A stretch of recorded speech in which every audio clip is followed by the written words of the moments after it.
Bye bye, बस करो, गलती हो गई, अब कभी तेरी मुर्गियों के पास भी नहीं आऊंगी।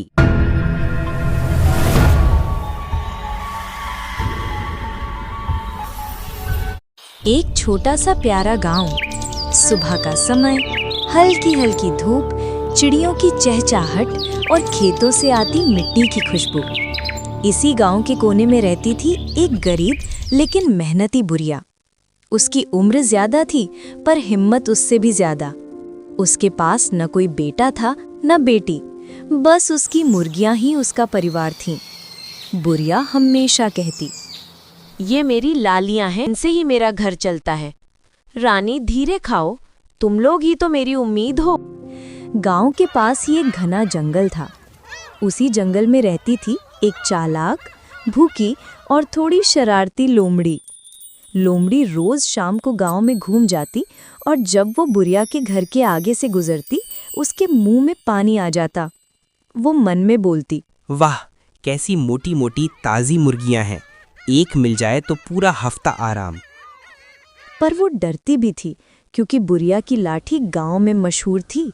लोग मजाक करते थे, बुढ़िया की लाठी में जादू है, जो पड़ जाए वो एक हफ्ते दर्द करता है। लोमड़ी हर दिन सपने देखती, मुर्गियां, मुर्गियां और मुर्गियां। एक दिन बुढ़िया बीमार पड़ गई। उसे दवा लेने के लिए पास वाले गांव जाना पड़ा। उसने मुर्गियों को खुले आंगन में छोड़ा और बोली, लालियों, मैं जल्दी आऊंगी, अच्छे से रहना। जैसे ही बुढ़िया गई, लोमड़ी की आंखों में चमक आ गई।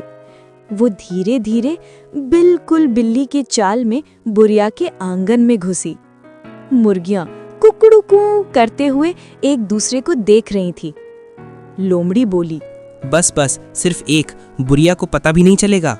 और झटाक से एक बड़ी मोटी मुर्गी को दबोचकर जंगल की तरफ भाग गई। शाम को बुढ़िया लौटी।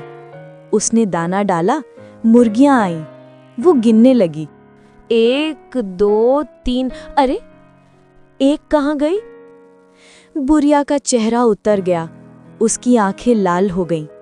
वो जमीन पर बैठकर रोने लगी। हाय मेरी रानी, कौन ले गया तुझे? गांव वाले आए, सबने एक ही बात कही, बुढ़िया जरूर जंगल की लोमड़ी ले गई होगी। बुढ़िया देर रात तक रोती रही। उसने कसम खाई, अब एक भी मुर्गी नहीं जाने दूंगी, चाहे जान चली जाए। अगली सुबह बुढ़िया ने सोचा, लोमड़ी को हराने के लिए मुझे उसके जैसा चालाक बनना पड़ेगा। वो पूरे दिन लोमड़ी को पकड़ने का तरीका सोचती रही, कभी जाल का, कभी मिट्टी में गड्ढा, कभी रस्सी का। पर आखिर में उसने बोला, नहीं, सबसे अच्छा मेरा पुराना हथियार है, मेरी लाठी। उसने एक प्लान बनाया। उसने मुर्गियों को अंदर कर दिया और खुद आंगन के एक कोने में छुप कर बैठ गई। सूरज ढल चुका था, चारों तरफ हल्की ठंडक, दूर कहीं कुत्ते भौंक रहे थे। अचानक झाड़ियों में कुछ हिला। बुढ़िया ने सांस रोक ली। लोमड़ी धीरे धीरे पंजों के बल आंखें चमकाते हुए आई। वो फुसफुसाई। जैसे ही लोमड़ी ने मुर्गी के पिंजरे में सर डाला, बुढ़िया चिल्लाई, रुक जाओ, कहीं जाने की जरूरत नहीं है। और फिर ठक, लाठी हवा में घूमी और लोमड़ी की पूंछ के पास लगी। लोमड़ी आउच बोलकर भागी। बुढ़िया उसके पीछे चिल्लाती गई, आज पकड़ी गई मेरी लालियों की चोर। लोमड़ी कभी दाएं भागती, कभी बाएं। आखिरकार वो थक गई और बुढ़िया के पैर पकड़कर बोली, बाय बाय, बस करो, गलती हो गई, अब कभी तेरी मुर्गियों के पास भी नहीं आऊंगी। मुर्गियां चुराते हुए शर्म नहीं आती? अब एक बार और नजर आई ना मेरे गांव में तो टांगे तोड़ दूंगी।